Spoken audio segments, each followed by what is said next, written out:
আচ্ছা বলেন তো, ডান পাল্লায় পাল্লা থাকে কয়টা? হ্যাঁ, মাশাআল্লাহ।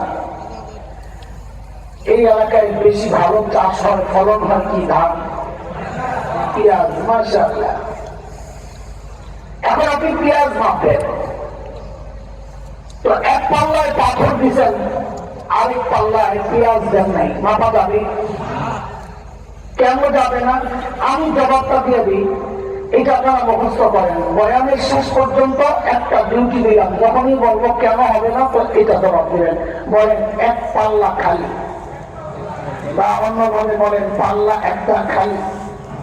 বলেন সবাই, বলেন। এটা আপনাদের বলা সারা বয়ানের একটা ডিউটি দিয়েছি, একবারে ভুল করলে কিন্তু খবর আছে। বলেন পাল্লা একটা, আবার বলেন, আবার বলেন।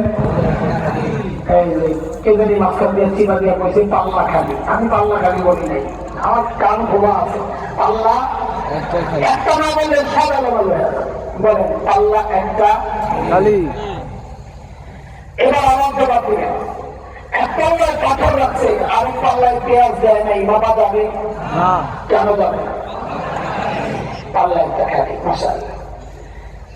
এর ঠিক উল্টা যদি হয়, এক পাল্লায় পেঁয়াজ দিচ্ছেন, আরেক পাল্লায় পাথর দেন নাই, মাপা যাবে? কেন যাবে না?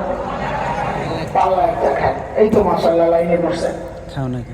হাসরের মাঠে আল্লাহর আদালতে এমন কিছু মানুষ উঠবে যাদের নেকির পাল্লায় নেকি তো আছে, কিন্তু গুনার পাল্লায় গুনাহ নাই একটাও। বলেন তো তাদের আমল মাপা যাবে? কেন যাবে না? পাল্লা একটা খালি। মাশাআল্লাহ।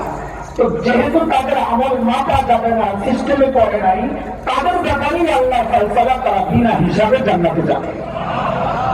হিসাব হবে? কেন হবে না? পাল্লা একটা খালি। আরেক গ্রুপ আমাদের ঠিক উল্টা,